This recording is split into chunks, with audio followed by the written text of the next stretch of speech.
জুলাই সনদ স্বাক্ষর করতে প্রস্তুত বিএনপি। ৫ আগস্ট ঘিরে নাশকতার শঙ্কা নেই, বললেন স্বরাষ্ট্র উপদেষ্টা। ১১ মাসে পুলিশের বিরুদ্ধে ৭৬১ মামলা। সমালোচনার পাশাপাশি ভালো দিকগুলোও দেখতে হবে, বললেন অর্থ উপদেষ্টা। চট্টগ্রামের সাবেক সেনাপ্রধান হারুন অর রশিদের মরদেহ উদ্ধার। দেশজুড়ে বৃষ্টির আভাস, কমবে তাপমাত্রা। ইয়েমেন উপকূলে নৌকাডুবিতে ৬৮ জনের মৃত্যু। গাজার গণহত্যা বন্ধ করো স্লোগানে সিডনি ব্রিজে লাখো মানুষের পদযাত্রা। ইউক্রেন যুদ্ধে রাশিয়াকে অর্থায়ন করছে ভারত, বললেন ট্রাম্পের উপদেষ্টা। আগস্টে টি-20 সিরিজ খেলতে বাংলাদেশ সফরে আসছে নেদারল্যান্ডস। বিএনপি যে কোনো সময় জুলাই সনদে স্বাক্ষর করতে প্রস্তুত বলে জানিয়েছেন বিএনপির স্থায়ী কমিটির সদস্য সালাউদ্দিন আহমেদ। তিনি বলেন, জুলাই সনদ হাতে পাওয়ার পরেই ৩০ তারিখেই কিছু সংশোধন সহ জবাব দিয়েছে বিএনপি। সনদ বাস্তবায়নে বিএনপি সর্বোচ্চ সহযোগিতা করেছে। সোমবার গুলশানে নিজ বাসভবনে সংবাদ সম্মেলনে কথা বলেন তিনি। জুলাই ঘোষণাপত্রের ঐতিহাসিক ও রাজনৈতিক মূল্য আছে জানিয়ে তিনি বলেন, ঘোষণাপত্রে যে প্রস্তাব দেওয়া হয়েছিল তা ফেব্রুয়ারিতেই জবাব দিয়েছে বিএনপি। আগামীকাল ৫ আগস্ট জুলাই ঘোষণাপত্র ও জুলাই সনদ ঘোষণা করবে সরকার।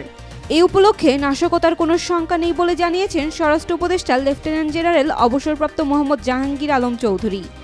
সোমবার আইন শৃঙ্খলা সংক্রান্ত কোর কমিটির বৈঠক শেষে তিনি সাংবাদিকদের একথা জানান। আগামী জাতীয় নির্বাচনের আগ পর্যন্ত দেশে অভিযান চলবে জানিয়ে স্বরাষ্ট্র উপদেষ্টা বলেন, আমাদের অনেক অস্ত্র খোয়া গেছে, এগুলো উদ্ধার করতে হবে। তাই নির্বাচনের আগ পর্যন্ত এই অভিযান অব্যাহত থাকবে। গত বছরের ৫ আগস্ট আওয়ামী লীগ সরকারের পতনের পর পরবর্তী ১১ মাসে পুলিশের বিরুদ্ধে সারা দেশে ৭৬১টি মামলা হয়েছে বলে জানিয়েছে ট্রান্সপারেন্সি ইন্টারন্যাশনাল বাংলাদেশ টিআইবি। সংস্থাটি বলছে, এসব মামলায় আসামি করা হয়েছে ১১৬৮ পুলিশ সদস্যকে। তাদের মধ্যে এখন পর্যন্ত ৬১ জন গ্রেপ্তার হয়েছেন। এছাড়া ছাত্র জনতার ওপর হামলার ঘটনায় ১৬০২টি মামলা হয়েছে। এর মধ্যে ৬৩৮টি হত্যা মামলা রয়েছে। অন্তর্বর্তী সরকারের সমালোচনার পাশাপাশি ভালো দিকগুলো তুলে ধরার আহ্বান জানিয়েছেন অর্থ উপদেষ্টা ডক্টর সালেউদ্দিন আহমেদ। তিনি বলেন, সরকারের কোনো উন্নয়ন বা সংস্কার যাদের চোখে পড়ে না, তারা আসলে অন্তর্দৃষ্টি দিয়ে দেখে না। শুধু ভুল আর নেতিবাচক বিষয়গুলো না দেখে ভালো বিষয়গুলোও দেখতে হবে। সরকারের ভুল যে নেই তা নয়, সমালোচনা করার ক্ষেত্রে কোনো আপত্তি নেই, এতে ভুল সংশোধন করা যাবে। সোমবার ২০২৫-২৬ অর্থ বছরের বাজেট, আয়কর, মূসক ও কাস্টমস সংক্রান্ত গৃহীত কার্যক্রম নিয়ে আয়োজিত এক সেমিনারে তিনি একথা বলেন। চট্টগ্রাম ক্লাবের গেস্ট হাউস থেকে সাবেক সেনাপ্রধান এম হারুন অর রশিদের মরদেহ উদ্ধার করা হয়েছে। সোমবার বেলা 11:30টায় ক্লাবের গেস্ট হাউসের একটি কক্ষে তার মরদেহ পড়ে থাকার খবর পাওয়া যায়। এরপর সেখানে যায় সেনাবাহিনী ও পুলিশ। চট্টগ্রাম মেট্রোপলিটন পুলিশের দক্ষিণ জোনের উপকমিশনার মোহাম্মদ আলমগীর হোসেন জানান, রাতে তিনি একটি বিয়ের দাওয়াতে অংশগ্রহণ করেন। এরপর ক্লাবের গেস্ট হাউসে ৩০৮ নম্বর কক্ষে রাত্রি যাপন করেন। পরবর্তীতে সকালে সেখান থেকে তার মরদেহ উদ্ধার করা হয়। সারা দেশে আগামী ২৪ ঘন্টায় বৃষ্টি ঝরতে পারে। একই সঙ্গে সারা দেশে তাপমাত্রা কমার আভাস জানিয়েছে আবহাওয়া অধিদপ্তর। সোমবার সকাল ৯টা থেকে পরবর্তী ২৪ ঘন্টার পূর্বাভাসে এ তথ্য জানানো হয়েছে।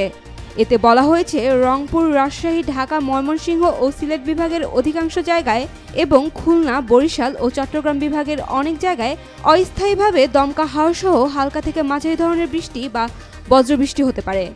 সেই সঙ্গে সারা দেশের কোথাও কোথাও মাঝারি ধরনের ভারী থেকে অতি ভারী বর্ষণ হতে পারে।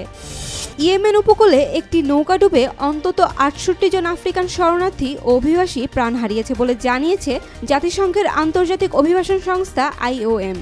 এ ঘটনায় আরও অন্তত ৭৪ জন নিখোঁজ রয়েছেন। IOM এর ইয়েমেন প্রধান আব্দুস সাত্তুর এসওয়েব রবিবার অ্যাসোসিয়েট প্রেসকে জানায়, নৌকাটিতে ১৫৪ জন ইথিওপীয় নাগরিক ছিলেন এবং এটি ইয়েমেনের আবিয়ান প্রদেশের উপকূলে ডুবে যায়। অস্ট্রেলিয়ার সিডনি হারবার ব্রিজে বৃষ্টিকে উপেক্ষা করে লাখো মানুষ গাজার পক্ষে এবং যুদ্ধবিরতির দাবিতে বিশাল মানব প্রাচীর গড়ে তুলেছে। রবিবার অনুষ্ঠিত এই পদযাত্রায় নিউ সাউথ ওয়েলস পুলিশের হিসাবে অন্তত ১ লাখ মানুষ অংশ নেন, যা সিডনির ইতিহাসে সবচেয়ে বড় প্রতিবাদ সমাবেশ। আয়োজকদের দাবি, অংশগ্রহণকারীরা সংখ্যায় ছিল প্রায় ৩ লাখ। রাশিয়া থেকে তেল কিনে ইউক্রেন যুদ্ধে সহায়তা করছে ভারত, এমনই অভিযোগ করেছেন যুক্তরাষ্ট্রের প্রেসিডেন্ট ডোনাল্ড ট্রাম্পের এক শীর্ষ সহযোগী। তার এই মন্তব্যকে এখন পর্যন্ত ট্রাম্প প্রশাসনের পক্ষ থেকে ভারতের বিষয়ে অন্যতম কঠোর অবস্থান হিসেবে দেখা হচ্ছে। সোমবার এক প্রতিবেদনে এ তথ্য জানিয়েছে ভারতীয় সংবাদ মাধ্যম এনডিটিভি। সংবাদ মাধ্যমটি বলছে, রাশিয়া থেকে তেল কেনা, মার্কিন পণ্যের ওপর উচ্চ শুল্ক আরোপ এবং অভিবাসন ব্যবস্থায় প্রতারণা। প্রেসিডেন্ট ডোনাল্ড ট্রাম্পের প্রশাসন ভারতের বিরুদ্ধে এই 3টি অভিযোগ তুলেছে। মার্কিন প্রশাসনের এক শীর্ষ কর্মকর্তা এসব মন্তব্য করেছেন এমন এক সময় যখন রাশিয়ার সঙ্গে বাণিজ্য বন্ধে নয়াদিল্লির ওপর চাপ বাড়িয়েছে যুক্তরাষ্ট্র। বাংলাদেশের আমন্ত্রণে ইতিবাচক সাড়া দিয়েছে নেদারল্যান্ডস। সবকিছু ঠিকঠাক থাকলে 3 ম্যাচের টি-20 সিরিজ খেলতে আগামী 14 আগস্ট ঢাকায় পা রাখতে যাচ্ছে দেশটি। বাংলাদেশ ক্রিকেট বোর্ড বিসিবি সূত্র জানিয়েছে 19 থেকে 25 আগস্ট পর্যন্ত চলবে সিরিজটি, যার প্রস্তুতি প্রায় চূড়ান্ত পর্যায়ে। বিসিবি বর্তমানে সিরিজ আয়োজনের আনুষ্ঠানিক প্রক্রিয়া সম্পন্ন করেছে এবং খুব শীঘ্রই এ বিষয়ে চূড়ান্ত ঘোষণা আসবে। সবকিছু নিশ্চিত হলে এটি হবে নেদারল্যান্ডসের সঙ্গে বাংলাদেশের মাটিতে প্রথম দ্বিপক্ষীয় টি-20 সিরিজ।